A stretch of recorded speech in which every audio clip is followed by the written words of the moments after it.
Voilà, donc bienvenue dans cette vidéo de présentation d'un module PrestaShop qui va vous permettre de facilement ranger vos images sur la page d'accueil du site. Donc là, on est sur un site PrestaShop qui est, c'est vrai, avec un thème, donc c'est un module qui est adapté donc pour ce thème, je précise. Voilà, donc là, on voit les trois photos qui sont les photos un peu principales de la page d'accueil, qui avant étaient assez compliquées à changer parce qu'il fallait savoir un peu resizer les photos, donc s'y connaître un peu en Photoshop, en infographie donc, et s'y connaître aussi un petit peu en HTML parce que il fallait intégrer la photo dans un formulaire avec du HTML autour. Et à chaque fois, on va dire pour une personne lambda, c'était assez compliqué, donc voire impossible à faire directement. Voilà, donc comment ça fonctionne en fait? C'est très simple, hein. Vous avez un petit lien dans le back-office de PrestaShop à gauche, donc on a accès à nos trois images hein, qui représentent la photo du haut et la photo du milieu. Donc on va changer la photo du haut. Ce qu'il faut savoir, c'est qu'il y a deux modes. Un mode automatique, donc où tout est fait automatiquement, ça va automatiquement chercher une photo dans la base, ou alors le mode manuel où vous rentrez vous-même votre photo. Donc deux choix, automatique ou manuel. Le mode automatique, ça va chercher automatiquement les nouveautés, dans les 40 dernières nouveautés, donc des photos qui sont adaptées au format, ça va vous les proposer, ou le mode manuel. Donc on va commencer avec le mode manuel. Donc je vais prendre la photo qu'on a vue avant. Donc tout simplement, vous pouvez l'enregistrer ici. Elle apparaît automatiquement déjà formatée, préformatée, donc a priori, on n'a pas grand-chose à faire, quoi, hein. Mis à part qu'on peut quand même la bouger un petit peu. Donc si on veut la décaler un peu vers la droite, bon là en l'occurrence c'est pas joli, ou vers ou de l'autre côté on peut la décaler, mais on peut remettre à zéro comme c'était d'origine, mais on peut faire des petits décalages aussi si on veut. Donc si vous voulez juste un tout petit peu la décaler, voilà, par exemple comme ça c'est pas mal. Ça permet de faire des cadrages un peu plus stylés, quoi, hein. Voilà. Ici, donc, comme on est en manuel, il faut rentrer les photos. Bon, là, ça tombe bien, c'est à venir, c'est la bonne marque. Mais théoriquement, il faudrait changer ici la marque manuellement et tout simplement enregistrer, quoi, hein, si vous avez ça. Donc, on regarde ce que ça donne sur le site tout de suite. Normalement, on recharge et voilà, ça va changer directement. Donc, notre photo avec le cadrage qu'on a voulu. Voilà, donc quand vous cliquez sur la marque, on arrive automatiquement sur les produits de la marque. Donc là, effectivement, comme c'est un produit que j'ai rentré en manuel, celui-ci n'apparaît pas dans la liste, hein, mais ça pourrait être un produit que vous avez en stock, hein, bien entendu, quoi. Donc ça, c'est le mode manuel, où il y a le mode automatique. Alors là, c'est vraiment simple, vous cliquez sur Auto Generate, et ça va tout faire à votre place. Ça remplit le champ, donc les nouvelles vestes, la marque, la catégorie, la marque, donc les liens vers la marque, donc automatiquement tout est fait. Vous avez absolument, a priori, rien à faire. Juste à choisir la photo qui vous plaît. On peut dire, ouais, allez, celle-là, elle me plaît. Donc, oui, c'est Range, automatiquement, une veste. Automatiquement, tout est rempli. On va voir sur le site ce que ça donne. Hop, et je suis avec une nouvelle photo cadrée parfaitement. Le lien activé vers la marque. Ok, et voilà. Donc, voilà simplement comment vous pouvez bah, changer. Alors, bien sûr, on peut personnaliser, hein. Mettre, je sais pas, nouvel arrivage tout court, par exemple. Euh, Après, vous pouvez faire ce que vous voulez, quoi, hein. Si vous préférez mettre un slogan, là c'était un slogan automatique. Euh, bon, là j'ai mis n'importe quoi, hein.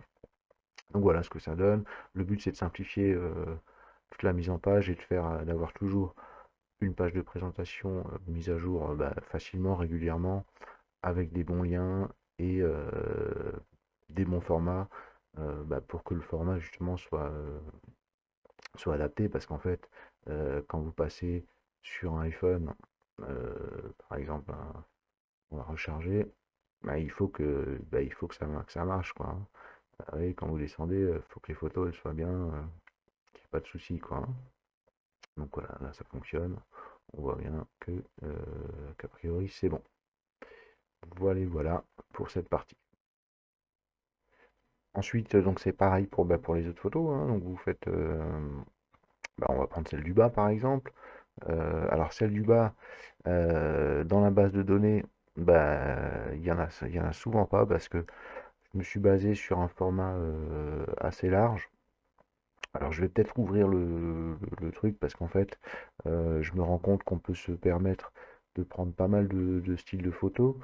Euh, je vais prendre celle-là.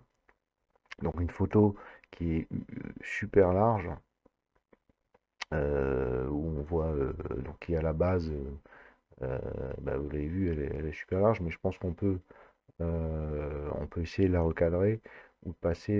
Bon là, alors là, effectivement, si on va sur le côté, c'est pas génial, mais en jouant avec les steps, on arrive, pareil, à la remettre à peu près, je pense au bon endroit. Voilà, par exemple comme ça, quoi, hein. Euh, donc ici en manuel, donc hop, on changerait la marque. Alors je sais même pas ce que c'est comme marque, mais bon, il faudrait changer tout ça et enregistrer. Donc là, j'enregistre pas puisque la photo elle est déjà dedans, quoi, hein. On regarde vite ce que ça donne. Donc là en bas, ouais, parfaitement, c'est cadré, tout, tac. Voilà, donc ça marche aussi. Donc pour bien sûr les trois photos principales tout aussi simplement, quoi, hein. Alors, je vais vous montrer quand même comment c'était avant. Parce que bon, on n'a pas l'impression comme ça que c'était un peu compliqué, mais franchement, vous allez voir que c'était franchement pas évident. Donc pour faire mon thème, j'ai désactivé en fait un ancien, enfin non, l'ancien thème, le thème actuel, hein. Justement, je vais vous montrer ce qu'il fallait faire avant. Donc rapidement, là, je réactive le thème. On va aller sur la configuration. Donc c'était déjà pas mal, hein. Mais vous allez voir, le problème, c'est que pour quelqu'un qui connaît pas un peu le HTML ou le resizing, comme je disais avant, franchement, c'était pas possible, quoi. Donc voilà, on tombait sur un formulaire comme ça, unique, comme ça. Donc effectivement, on pouvait insérer les photos, hein, mais en gros, je vais vous montrer le code source. Ouais, c'est ça qu'il fallait modifier. Donc, il fallait le modifier correctement, mettre au bon endroit. Enfin bref, pour les développeurs, je pense que vous comprenez. Pour ceux qui ne développent pas, bon, laissez-vous modifier ça, ça veut dire, c'est quasiment sûr de se planter, hein. Donc voilà, donc en fait, moi, mon module, il vient remplacer tout ça. Donc il y avait des liens, effectivement, aussi avant. Et tout ça, on n'a plus besoin. Donc de savoir à la fois mettre une image au bon format et de savoir mettre le lien au bon endroit, le lien, la photo, tout, et tout et tout. Donc voilà un peu ce que vous avez plus à faire, tout simplement. Voilà pour terminer, quelques petites infos un petit peu plus techniques. Donc ce module, il est prévu pour une version 1.7.6. Actuellement, c'est un petit peu compliqué avec les différentes versions, mais parce que c'est des versions qui sont un peu bâtardes, puisque PrestaShop est en train de basculer tout on va dire son architecture, pour qu'elle se base sur le framework de Symfony. Ce qui fait que on utilise à la fois les services Presta, les services Symfony actuellement, donc c'est pas super beau, mais ça fonctionne, quoi, hein. Donc moi j'ai essayé d'utiliser au maximum les nouveaux Symfony dès que je pouvais. Voilà, notamment dans les contrôleurs, tout ce que je pouvais, quoi, effectivement, pour me faciliter la vie, parce qu'en fait c'est beaucoup plus simple comme ça, quoi, hein. Voilà. Je précise quand même que c'est un module qui est en cours de développement, donc il n'y a pas j'ai pas de JavaScript dedans, hein. Donc c'est pas très fluide, hein, au niveau, voilà, quand il y a le rechargement de la page à chaque fois. Ça reste encore une amélioration à faire. Pareil, il y a encore des petits soucis de recadrement, il faudra encore améliorer certaines choses, bien sûr. Et donc, je précise que c'est encore un module encore jeune qui va se développer, j'espère. Voilà, donc concernant le code, on va rapidement faire un tout petit tour sur le... Donc je ne vais pas présenter mon code, hein. Je vais juste présenter un peu la structure du module rapidement. Donc on est donc ici donc dans PrestaShop. Il y a un répertoire module. Donc mon module, je l'ai appelé Easy Image Loader. Voilà, donc alors je précise, j'utilise Composer. Pour l'autoloading et pour la gestion des librairies. Donc c'est une façon vraiment beaucoup plus simple, hein, de créer un module. Donc fichier vendeur avec les librairies. Et on a donc notre fameux fichier source, hein, comme dans Symfony, avec mes classes à l'intérieur, mes contrôleurs, enfin mon contrôleur parce qu'il n'y en a qu'un, l'entité, le formulaire donc, que j'utilise, un petit helper, et ma classe image, mes classes images où je fais, là je vais rechercher mes images, donc le code n'est pas encore super propre en plus, hein. Le générateur d'images, donc avec les bonnes tailles, et puis un petit helper quoi, hein, pour les images. Donc voilà, c'est une structure relativement moderne du code ici. Alors mes images ici que je sauvegarde là-dedans. Donc vous voyez, le petit truc que je vous montre, c'est que je sauvegarde un fichier original pour pouvoir la resizer plus facilement par la suite.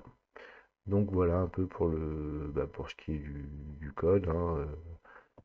Voilà, je vais pas montrer tout le code, mais c'était pour un peu parler un peu de la structure qui est utilisée.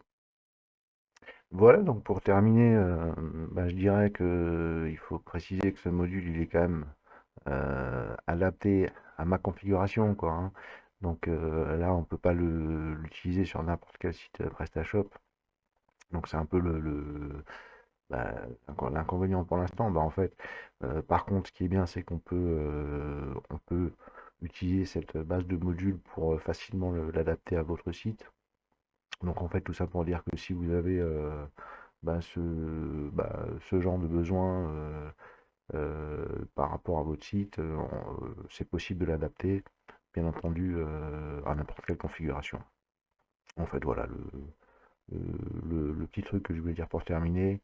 Voilà, donc n'hésitez pas à laisser des commentaires si vous avez encore des questions. Voilà, ciao ciao.